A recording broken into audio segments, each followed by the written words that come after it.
3 jours avant Noël 2022, alors que les rues de Denver scintillaient sous une couverture de neige et que des versions jazz des classiques des fêtes s'échappaient des voitures passantes. Mon monde s'est tranquillement effiloché avec un seul appel téléphonique. Je venais de rentrer dans mon appartement, d'une chambre près de Capitol Hill, épuisée après un autre double service à la clinique communautaire. Mes doigts étaient engourdis, mon souffle formant encore de la buée dans l'air glacial. J'ai envoyé valser mes bottes, enlevé mes bleus de travail marine et soupiré à la vue de la petite valise près de la porte, déjà prête. Une écharpe vert peint était pliée dessus et une poignée de cadeaux soigneusement emballés, chacun pensé, intentionnel, attendaient patiemment à côté, comme des offrandes silencieuses. Je n'avais pas oublié la noix de muscade. J'avais même déniché le caramel, exact, que ma tante jurait être le meilleur. J'avais tout fait comme il fallait. Encore une fois, espérant que cette année, je serais assez. Quand mon téléphone a vibré et que Julian, mon grand frère, s'est affiché sur l'écran, j'ai répondu avec un sourire automatique. « Salut, Jules. » Mais son ton n'était pas chaleureux. Il était prudent. « Salut, Léna. Juste pour te prévenir, Marina vient pour Noël cette année. » J'ai marqué une pause. Sa nouvelle copine. Celle qui pratique la guérison par les sons et qui avait une fois purifié le salon avec de la sauge parce que j'avais mentionné travailler en soins palliatifs. Elle est très à cheval sur l'alignement émotionnel, a-t-il poursuivi. Et l'énergie que tu ramènes de la clinique, c'est un peu trop pour elle. Alors on s'est dit que cette année, tu pourrais, peut-être, se faire une pause. Tu comprends, hein? Rien de personnel. J'ai fixé les lumières clignotantes de mon sapin, acheté en brocante, soudain terni. Rien de personnel. Avant que je puisse répondre, ma mère a appelé. Sa voix était un acier, enrobé de sucre. « Ma chérie, on veut juste la paix. Tu sais à quel point Marina est sensible. Si tu viens, ça pourrait créer des tensions. Honnêtement, si tu te pointes, on n'ouvrira peut-être pas. Pas de mensonge, pas d'omission sucrée, juste un rejet, livré avec morsure. Je n'ai pas crié, je n'ai pas pleuré, je n'ai pas supplié d'être incluse. Je suis juste restée là, le téléphone à la main, à regarder les petits cadeaux que j'avais emballés avec un espoir tremblant, pour des gens qui n'avaient jamais fait de place pour moi, des gens qui ne remarquaient mon absence que quand elle gênait leur confort. Et cette année, enfin, j'ai laissé ce silence parler pour moi. J'ai bougé lentement, délibérément, comme quelqu'un qui range les dernières chaises, après des funérailles invisibles. J'ai ouvert mon ordinateur et me suis connecté à mon compte bancaire. Le virement automatique pour couvrir les impôts fonciers impayés de mes parents, annulé. Le dépôt mensuel discret sur le fonds de démarrage de Julian, verrouillé. L'assurance auto que j'avais co-signée pour papa l'année dernière, résilié. Je n'étais pas en colère, juste terminé. Pendant si longtemps, j'avais cru qu'en donnant assez, en restant assez utile, en continuant à me présenter avec des plats cuisinés et du calme, j'obtiendrais une place à la table. Pas juste physiquement, mais émotionnellement, spirituellement. Je pensais qu'être fiable me rendait indispensable. Mais dans ce silence chaud, entouré d'air parfumé à la cannelle et du bourdonnement bas de mon vieux radiateur, la vérité s'est déposée comme la neige. On ne m'a jamais célébré. On m'a simplement toléré, jusqu'à ce qu'on ne le fasse plus. Dehors, les premiers flocons ont commencé à tomber, doux et certains, étouffant la ville dans une étreinte blanche. J'ai regardé par la fenêtre et ressenti quelque chose de surprenant, du soulagement. Plus d'efforts pour m'intégrer, plus de demandes, de rétrécissement, de pas de lut. Plus besoin de demander à être admise. Ce Noël, je ne serai pas l'étrangère le nez collé à la vitre. Je ne serai pas la presse cassée, dont on ne se souvenait que quand quelque chose nécessitait réparation. Je croyais autrefois que c'était normal. Comment certains enfants avaient la lumière et la douceur, tandis que d'autres étaient censés fonctionner comme des meubles, stables, soutenants et silencieux. J'étais l'aîné, le cobaye, comme aimait dire mon père au barbecue. L'enfant test, celle qui devait gagner l'affection par l'utilité. Pendant ce temps, Julian, 5 ans de moins, était le bébé miracle, le charmeur, le rêveur. Quand il sautait un loyer pour financer le 3e essai d'album de son groupe, c'était de l'ambition. Quand je prenais une garde supplémentaire à l'hôpital, je faisais encore des excès. Je me souvenais quand il avait tagué des formes abstraites sur le mur du garage à 15 ans. Mes parents avaient appelé ça de l'art passionné. Ils avaient ri. 2 jours plus tard, j'avais fait tomber un plat et reçu une leçon sur le manque de soins. Une fois, au lycée, j'avais rempli une demande de bourse et l'avais laissée sur le comptoir pour que maman signe. J'avais même surligné où. Elle n'en a jamais parlé. Quand mon acceptation en école de médecine est arrivée, je l'avais rapportée à la maison comme un trophée. Elle y avait jeté un coup d'œil et murmuré « C'est intense. Ne te perds pas là-dedans. » Puis elle était retournée à ses céleris. Et quand Julian avait abandonné l'école pour la 3e fois pour lancer un podcast de guérison, ils avaient organisé un dîner de retour avec bougies et vin. Il y avait eu des ballons, un gâteau, même une photo encadrée de Julian tenant un pinceau, toujours accroché dans l'entrée comme une relique sacrée. La même maison qui n'avait jamais organisé une seule fête pour mon diplôme semblait vibrer de fierté pour le fils qui n'avait pas eu de travail stable depuis des années. Un jour, j'avais retrouvé un de mes vieux carnets de croquis, à moitié rempli de gribouillages, faits pendant les pauses à l'hôpital, des esquisses de coucher de soleil sur Denver et de mains de patients en convalescence, jetés dans la poubelle de recyclage sous des menus à emporter et des coupons périmés. Quand j'avais demandé, ils avaient haussé les épailles, ri, dit qu'ils pensaient que c'était des brouillons. Peut-être que pour eux, c'en était. Peut-être que moi aussi. Pourtant, j'avais continué à me montrer, pendant mes études, de médecine, mon internat, les gardes de nuit passées dans des chambres silencieuses, où la plupart des médecins ne traînaient pas, des chambres remplies de photos fanées, de regrets chuchotés et de la douleur d'être laissé derrière. C'est pourquoi j'avais choisi la gériatrie. Je me voyais dans ces espaces oubliés depuis longtemps. Des gens qui avaient vidé leur vie et qu'on ne remarquait plus que quand les choses cassaient. À la maison, mon rôle ne changeait jamais. J'étais la calme, l'aidante, la main invisible empêchant les fissures de s'étendre.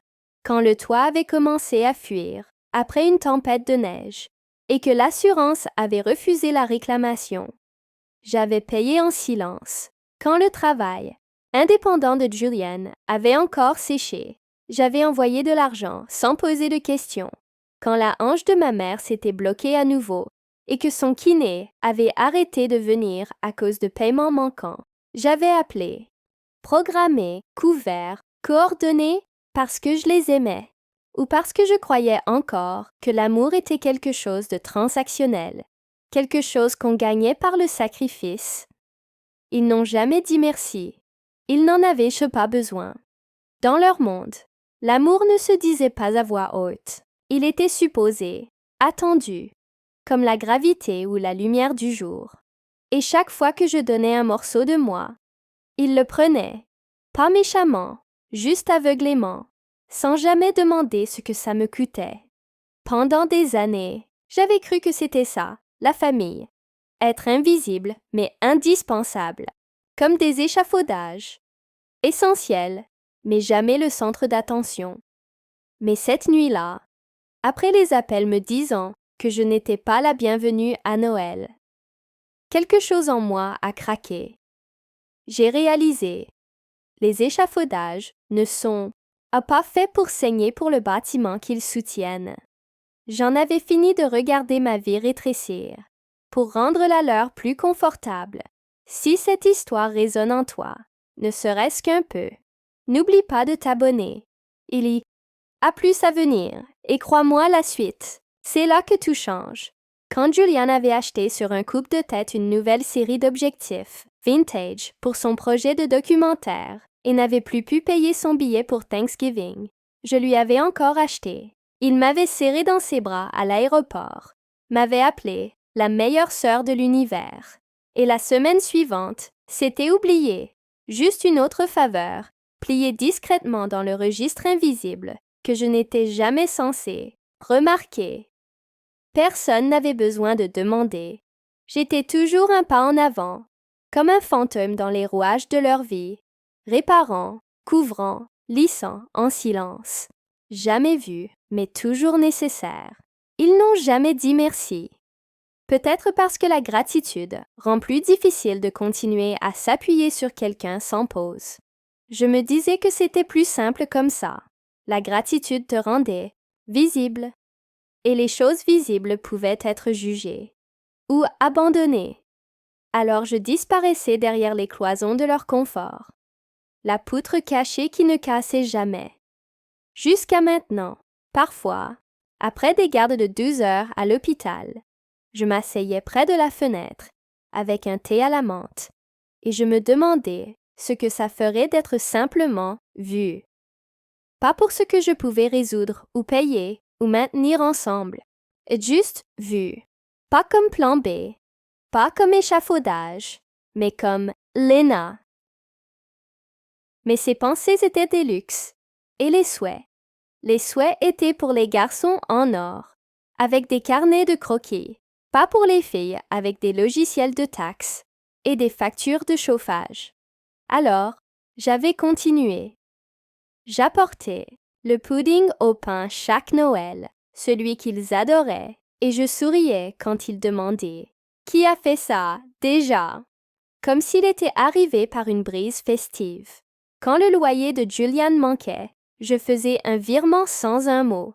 Quand mes parents appelaient, perdus avec leur déclaration d'impôt, je restais au téléphone après minuit, les guidant, ligne par ligne, pendant que mes propres taxes attendaient dans une pile intacte près du frigo. Je me disais que l'amour, c'était se montrer, être stable, tout résoudre. Qu'un jour, si je portais assez de poids, quelqu'un se retournerait et me verrait enfin dessus, mais debout dans ma petite cuisine. Le téléphone encore chaud de l'appel qui m'avait banni de Noël pour être trop, je savais mieux. Ils ne me verraient non pas parce qu'ils s'en fichaient, mais parce que je ne leur avais jamais demandé. Je les avais entraînés à ne pas le faire.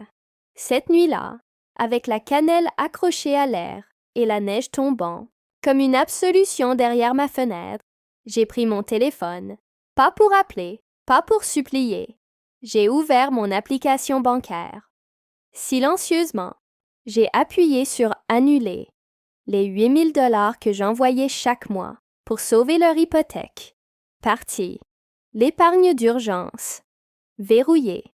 Plus de réparations surprises. Plus de sauvetage au milieu de la nuit. La batterie morte de Julian, cet hiver. Ce serait son problème. Au début, ça avait semblé mécanique. Juste quelques clics. Annuler le virement automatique. Résilier l'autorisation de paiement. Bloquer l'accès conjoint. Comme me brosser les dents ou payer mon loyer. Routine. Mais, à chaque clic, une étrange tranquillité s'était déployée en moi. Pas de l'engourdissement, pas de l'amertume. Ça ressemblait à de la liberté. Un oiseau s'étirant en moi, les ailes sèches, hésitantes, réalisant que la porte de la cage était entr'ouverte depuis tout ce temps. J'avais ouvert mon carnet et fait une liste, pas pour me culpabiliser, juste pour voir toutes les dettes silencieuses que j'avais avalées sans un mot, les billets d'avion, les opérations surprises, les chèques sans provision, les voitures en panne, les dizaines d'urgences que j'avais colmatées dans l'ombre, sans merci, sans cérémonie. L'encre avait bavé, pas à cause des larmes, mais sous le poids de voir enfin ma propre exhaustion. Je n'étais pas en colère. Peu importe comment ils le présenteront plus tard. Lena est distante. Lena est toujours si intense. Non, je n'étais pas en colère. Et le truc avec l'invisibilité prolongée? Les gens ne remarquent ton absence que quand tu pars. Le paiement hypothécaire manqué ne piquerait qu'à la réception de l'avis final. Le fonds d'entretien annulé n'aurait d'importance qu'à la prochaine rupture de tuyau en janvier. Les concerts de Juliane monteraient et descendraient comme des vagues, mais cette fois, sans filet en dessus, sans petite sœur cousant tout, ensemble avec amour et virement bancaire. Je n'avais pas fait d'annonce, pas de sortie dramatique, pas de statut Facebook cryptique. Je n'avais même pas prévenu tante Ramona, la seule qui envoyait encore des cartes d'anniversaire en cursive. J'avais juste débranché le message de Noël à moitié écrit que j'avais rédigé, souhaitant chaleur et amour. Je l'avais supprimé. Le petit sapin installé dans le coin, j'avais éteint ses lumières. Les cadeaux que j'avais emballés, soigneusement, pensivement, je les avais glissés dans le placard du couloir, leur papier brillant soudain ridicule face à ma décision. Je n'avais pas pleuré. Il n'y avait pas de place pour la tristesse, juste de la clarté. L'amour ne devrait pas ressembler à un boulot non payé. La famille ne devrait pas être un abonnement avec des frais cachés. J'avais passé des décennies à essayer de gagner ce qui aurait dû être donné librement. Mais le silence n'est pas de l'amour et l'utilité n'est pas de l'appartenance. De l'autre côté de la ville, dans une maison pleine de lumière et de bruit, ils avaient ri sans moi. Et pour la première fois, je les avais laissés faire. Je les avais laissés construire leur célébration sur l'illusion qu'ils avaient soigneusement créée pendant des années, celle où j'étais le problème, celle où mon silence était interprété comme de l'amertume, ma distance comme du reproche, où j'étais la lourde, la compliquée, celle qui ne cadrait jamais tout à fait avec l'éclat de leur fête soignée. Pour la première fois, je ne m'étais pas présentée, et ce faisant, j'avais récupéré quelque chose dont j'ignorais même m'être dépossédée. Le matin de Noël était arrivé doux et gris. La ligne d'horizon de Denver, enveloppée de brouillard. La neige accrochée, au toit comme un glaçage oublié. Le silence extérieur faisait écho à celui en moi. J'étais assise près de la fenêtre, enveloppée dans ma couverture préférée, celle qui sentait légèrement le romarin et le réconfort. Une tasse chaude de thé à la pomme et cannelle entre les mains, la vapeur s'élevant comme un souvenir. Je n'avais pas allumé le sapin. Je n'avais pas lancé la playlist de Noël, soigneusement choisie, que j'utilisais autrefois, pour combler les vides. Je n'avais pas appelé. Je n'avais pas envoyé de message. J'étais simplement là, silencieuse, entière, immobile. Les cadeaux que j'avais emballés restaient intacts dans le coin, colorés, joyeux, un peu naïfs. Ils semblaient étrangers maintenant, comme s'ils appartenaient à quelqu'un qui croyait encore que les efforts garantissaient l'appartenance. Mais ce matin-là, il n'y avait pas de chagrin, pas de douleur, pas de larmes, juste du calme, un calme, sacré, purificateur, comme le souffle après un long cri, comme l'air après une tempête. Je n'avais pas réalisé à quel point je portais de bruit jusqu'à ce qu'il disparaisse. Le temps passait différemment ce jour-là. Midi était arrivé comme un murmure. Pas d'appel. Pas de bruit de fond venant de la cuisine de mes parents. Pas de selfie festif de Juliane et Marina avec des hashtags sur la joie. Pas de demande Venmo pour des dépenses imprévues des fêtes. Juste du silence. Je n'avais ressenti aucune envie de l'interrompre. Jusqu'à ce que le soir tombe et que le ciel prenne une teinte violette. Mon téléphone avait vibré. Une fois, puis encore. 3 fois en tout. D'abord, et je l'avais ignoré, probablement un groupe de discussion du travail que j'avais oublié de mettre en sourdine. Mais ensuite, un message avait illuminé l'écran. Ramona, tu peux répondre. Tu as déjà fait assez de dégâts. J'avais figé. Des dégâts. Je n'étais même pas là-bas. Mon téléphone avait sonné. Son nom avait de nouveau clignoté. J'avais décroché, ma voix rauque par manque d'usage. Qu'est-ce qui se passe? Son ton était doux, comme si elle approchait quelque chose de brisé. Ils disent que tu as gâché Noël, avait-elle dit, calmement. Mais, Lena, tu n'étais même pas là. Les mots avaient frappé comme de la glace. J'avais cligné des yeux. Comment gâcher quelque chose auquel on n'est pas invité? Elle avait hésité, puis avait commencé à expliquer par morceaux. Apparemment, après le dîner, Marina, verre de vin à la main, avait admiré les photos de famille sur la cheminée.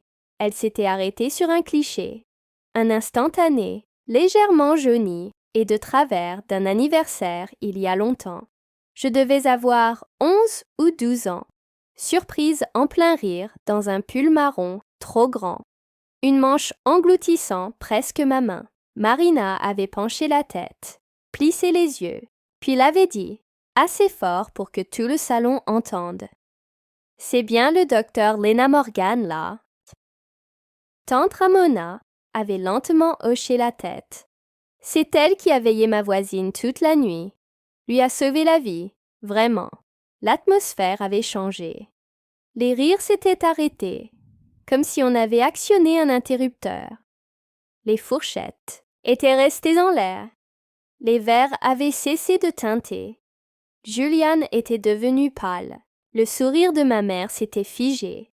Marina avait regardé d'un visage à l'autre et demandé « Attendez, Lena est votre sœur, celle dont vous parlez. » Personne n'avait répondu tout de suite.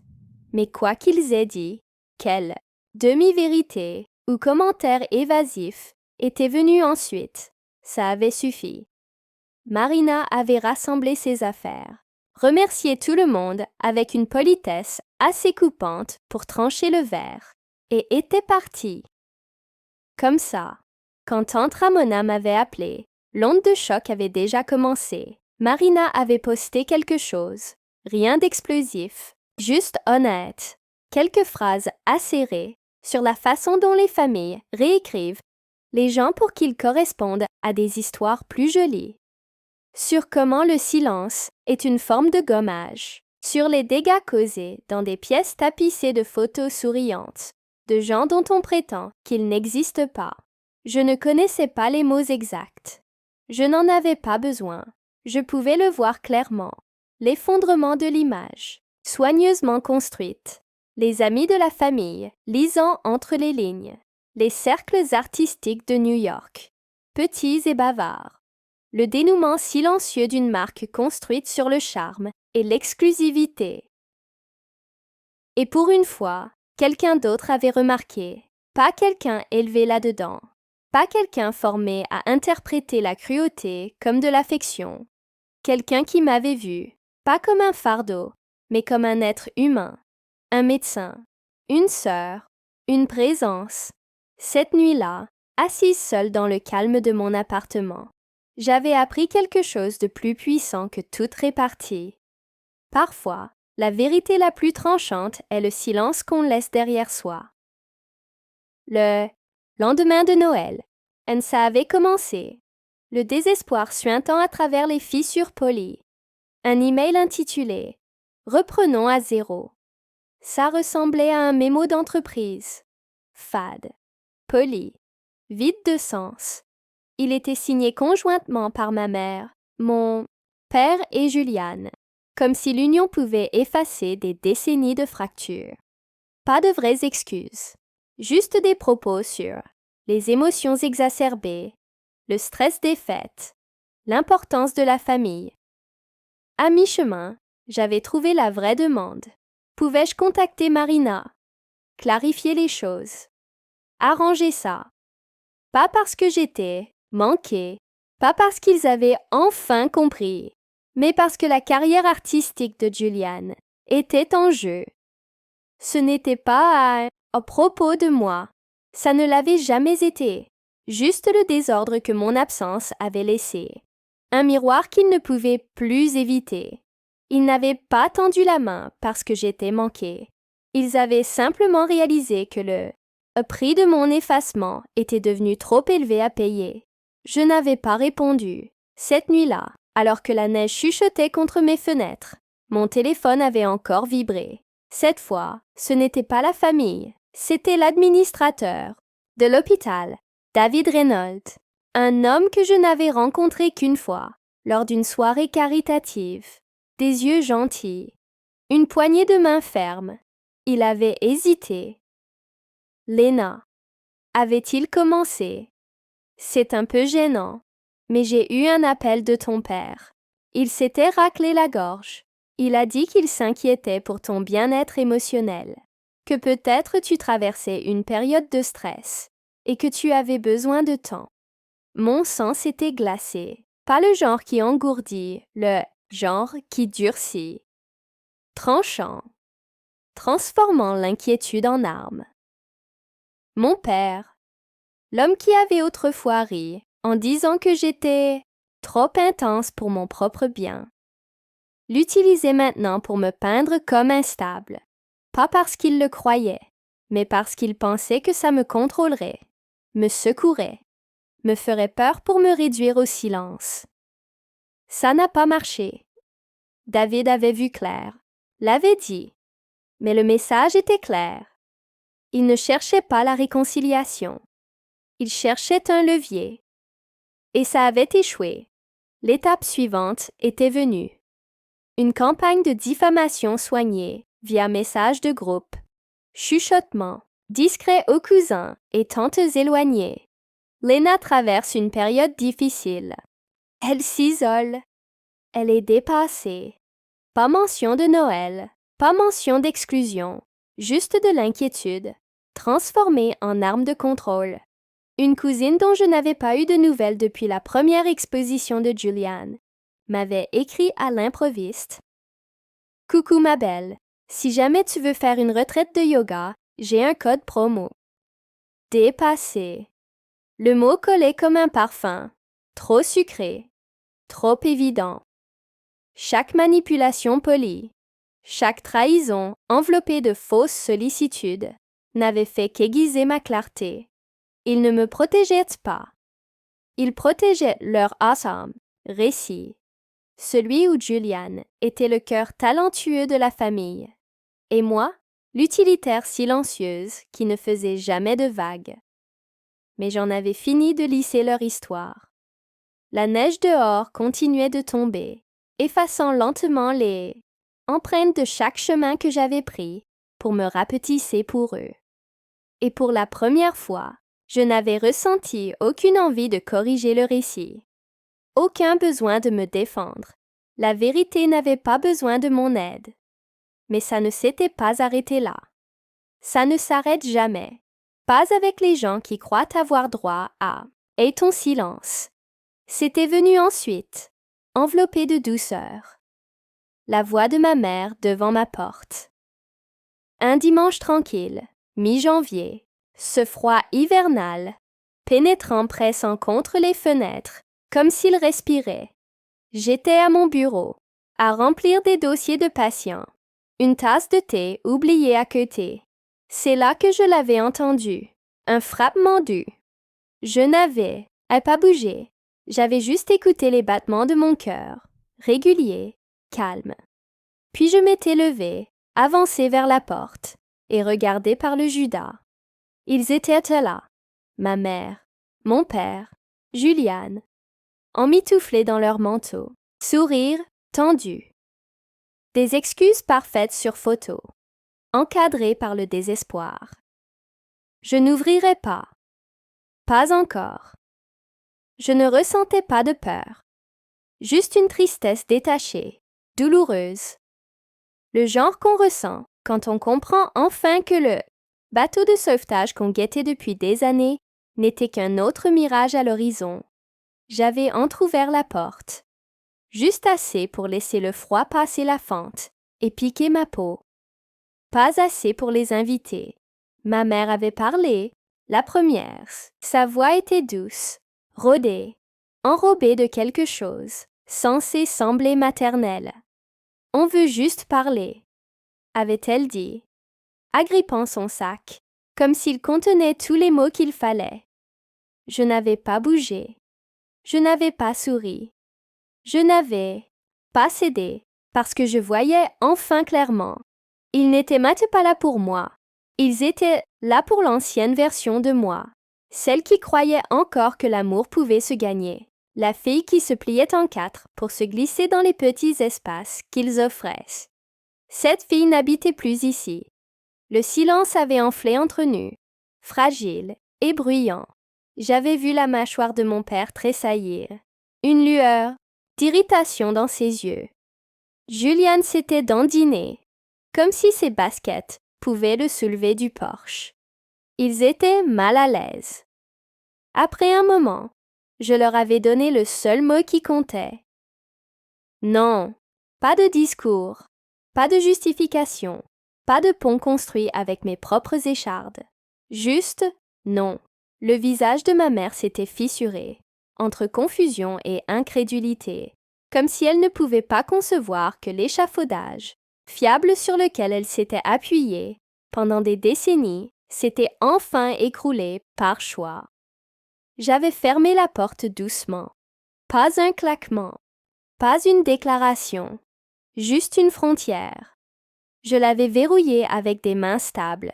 Dehors, j'avais entendu le flux et reflux des voix étouffées, d'abord suppliantes, puis plus aiguës, teintées de la frustration de gens pas habitués à être rejetés. Mais je n'avais pas écouté. J'étais retournée à mon bureau, m'étais assise et avais enroulé mes doigts autour de ma tasse de thé froid, laissant le silence m'envelopper comme quelque chose de sacré. Sur l'étagère, à côté de moi, il y avait la lettre encadrée de Marina, l'encre légèrement bavée, son écriture appliquée avec intention et soin. Je l'avais regardée et m'étais sentie, pour la première fois, légère. J'avais repensé à toutes ces années passées, à me modeler en une fille dont ils pourraient être fiers, à comment j'avais absorbé leur culpabilité, leur silence, leur négligence, et les avais transformés en carburant pour continuer à me montrer. Je n'étais jamais née pour être un miroir, jamais destinée à refléter leur fierté ou absorber leur déception. Il y avait autre chose, et peut-être que finalement, ça suffisait. Ils n'étaient pas partis tout de suite. J'avais entendu des pas traîner, des voix murmurer. Le désespoir s'effilochait au bord. Puis un autre coup, plus dur. Léna, s'il te plaît, on veut juste parler. J'étais restée assise. La lettre encadrée de Marina manquerait. Mon thé, froid, amer et étrangement satisfaisant. J'avais laissé les coups continuer jusqu'à ce qu'ils s'espacent, puis s'arrêtent. Le silence s'était à nouveau installé, pas creux cette fois, mais plein. Pour la première fois, j'avais compris. Le « hot » pardon ne signifie pas toujours rouvrir la porte. Parfois, il signifie choisir de ne pas le faire. Parfois, il signifie rester debout, tandis que ceux qui vous ont brisé s'épuisent contre la frontière que vous avez enfin eu la force de construire. Un mur pas fait d'amertume, mais d'estime de soi. Des minutes avaient passé, peut-être plus. Puis étaient venus les pas qui s'éloignaient. Le bruit sourd des portières. Le ronron hésitant du moteur. Ils étaient partis. Pas oubliés. Juste rejetés. Je m'étais levée et avais marché lentement vers la fenêtre, écartant juste assez le rideau pour voir les feux arrière disparaître dans la rue poudrée de neige. Je n'avais pas tressailli. Je n'avais pas pris mon téléphone. Je ne ressentais aucune envie de courir après eux, aucun désir douloureux de réparer ce qu'ils avaient brisé par leur silence. Juste la paix, la vraie paix, celle qui s'installe profondément dans votre poitrine, quand vous arrêtez enfin de mendier une place à une table qui n'a jamais été mise pour vous. Je m'étais détournée de la fenêtre. Mon appartement semblait plus chaud maintenant, pas plus bruyant, pas plus lumineux, juste à moi. Le sapin de Noël était toujours dans le coin, ses lumières éteintes, ses décorations intactes, mais il n'avait plus l'air triste. Les cadeaux emballés toujours là, mais plus symbole de rejet.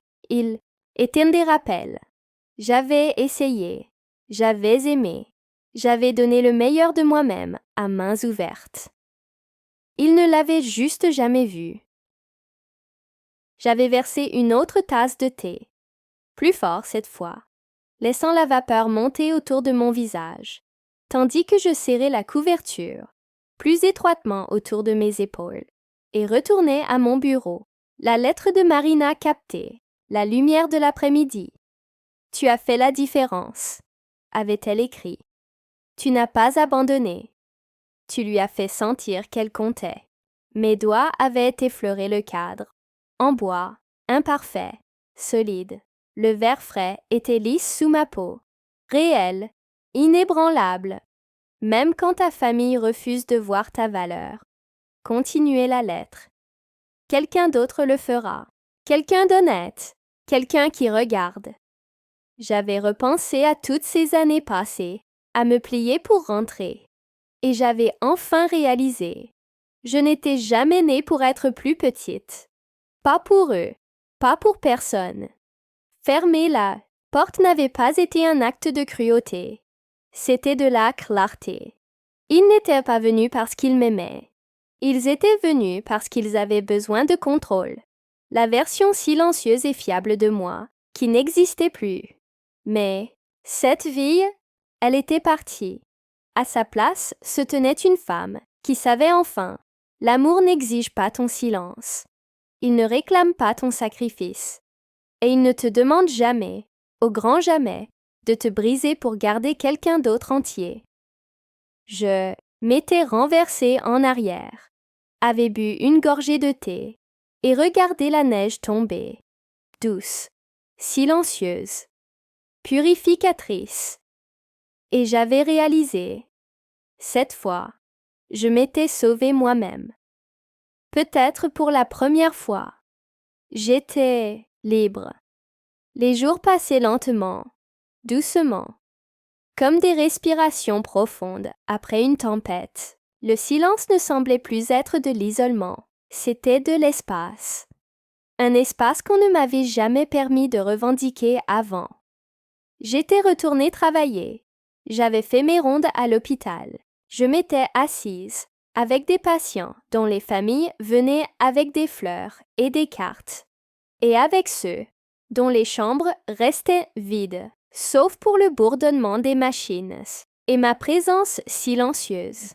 J'avais écouté, j'étais restée, j'avais fait le travail qui comptait, celui qui ne fait pas le buzz en ligne, qui ne remplit pas les albums photos glamour, mais qui maintient des vies ensemble malgré tout. Puis, un après-midi, un petit paquet était arrivé. Pas d'adresse de retour, juste mon nom, écrit à la main sur le papier, craft d'une écriture, penchée et soignée. Je l'avais ouvert avec précaution. À l'intérieur, il y avait du papier épais, ivoire, l'encre légèrement bavée sur les bords. C'était de Marina. Elle parlait de sa grand-mère, comment elle faisait encore du yoga 2 fois par semaine, allait encore au marché tous les samedis. Elle se souvenait, en détail, des jours où le monde avait commencé doucement à renoncer à elle, et comment il y avait eu un médecin qui ne l'avait pas fait, qui restait après les heures de visite, qui la traitait comme une personne, pas un patient, une femme encore capable de joie, encore digne de considération. Tu n'as pas juste sauvé sa vie, avait-elle écrit. Tu lui as rappelé qu'elle vivait encore. J'avais lu la lettre 3 fois, tracé les mots du doigt. Et cette nuit-là, je l'avais encadrée. Accrochée au-dessus de mon bureau, où le soleil du matin pouvait la toucher. Un rappel silencieux, permanent. Je n'ai jamais été invisible, jamais trop, jamais un fardeau. J'ai toujours été exactement qui je devais être. Et leur incapacité à le voir, ça n'a jamais été à moi de le porter. Des semaines plus tard, un autre email était arrivé, moins poli cette fois, plus désespéré. Tu nous manques. On ne voulait pas te faire de mal. On peut recommencer. Et caché vers la fin, comme une écharde sous la peau, la vraie raison. S'il te plaît, demande à Marina de retirer son poste. Ethan a du mal à trouver du travail. Ça affecte son avenir. Pas d'excuses, pas de remords. Juste une autre transaction. Une autre dette qu'il supposait que je paierais pour garder la paix. Je n'avais pas répondu. Certains ponts n'ont pas besoin d'être reconstruits. Certaines portes, une fois fermées, sont faites pour le rester, pas par haine, mais par respect de soi. Ce soir-là, alors que je classais des notes à mon bureau, la lumière du soleil avait caressé la lettre de Marina. Je m'étais penchée en arrière, avais fermé les yeux, et pour la première fois, depuis des années, je m'étais sentie entière, pas parce que quelqu'un m'avait enfin dit que je comptais, mais parce que j'avais arrêté de demander la permission d'y croire. Si cette histoire a résonné en toi, j'aimerais avoir de tes nouvelles. Laisse un commentaire. Dis-moi quelle partie t'a touché, ou simplement dis « Je te vois », parce qu'en faisant ça, peut-être rappellerons-nous aux autres qu'ils ne sont pas seuls. Si tu t'es déjà senti invisible, comme si tu devais gagner l'amour par le silence ou le sacrifice, souviens-toi, tu as le droit de prendre de la place. Tu as le droit de dire non. Et tu as le droit de construire une vie qui n'inclut pas les gens qui ne se présentent que quand ça les arrange. Commençons à choisir la paix plutôt que la performance.